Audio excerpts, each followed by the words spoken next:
SSC 2025 শিক্ষার্থীরা আজকে আমরা আলোচনা করব বাংলা সেকেন্ড পেপারে 11 নং প্রশ্ন, যেটা হচ্ছে ক্ষুদে গল্প নিয়ে আমরা আলোচনা করব। অনেকে দেখা যায় যে বলে ক্ষুদে গল্প কমন পড়ে না, বা অনেকে বলে যে ক্ষুদে গল্প কীভাবে লিখবো, যেহেতু আমরা বুঝতে পারতেছি না ক্ষুদে গল্প কীভাবে লিখতে হয়।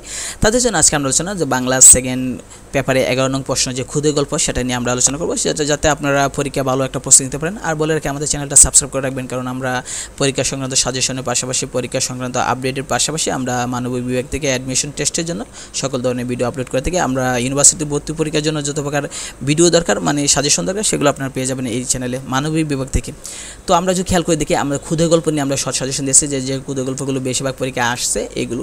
তো ক্ষুদে গল্প হচ্ছে এমন একটা জিনিস, আপনি নিজ থেকে বানিয়ে লিখবেন যে ক্ষুদে গল্পগুলো কীভাবে লিখতে হয়। ক্ষুদে গল্প নিয়ে আমাদের এই হলো আপনাদের মানে যে টপ সাজেশন যেগুলো বিভিন্ন পরীক্ষা আসে। আর একটা জিনিস খেয়াল রাখবেন, ক্ষুদে গল্প কমন পড়ুক বা না পড়ুক, আপনারা লিখতে থাকবেন যে স্টোরি বাংলা যেহেতু গল্প বলছে, আপনি যেদিকে মনে চায় স্টোরি নিতে থাকেন, নিয়ে বড় করে লিখে ফেলবেন। তো এখানে আমরা টপ সাজেশন দিয়ে আছে যে একটু পরে যাবেন, এগুলো পরে যাওয়ার উদ্দেশ্য হচ্ছে গিয়ে যে কাহিনিটা একটু জানলে আপনি নিজ থেকে বানিয়ে লিখতে পারবেন। তাই এর পিডিএফটা ডেসক্রিপশন বক্সে দেওয়া থাকবে, ওখান থেকে আপনারা ডাউনলোড করে নেবেন।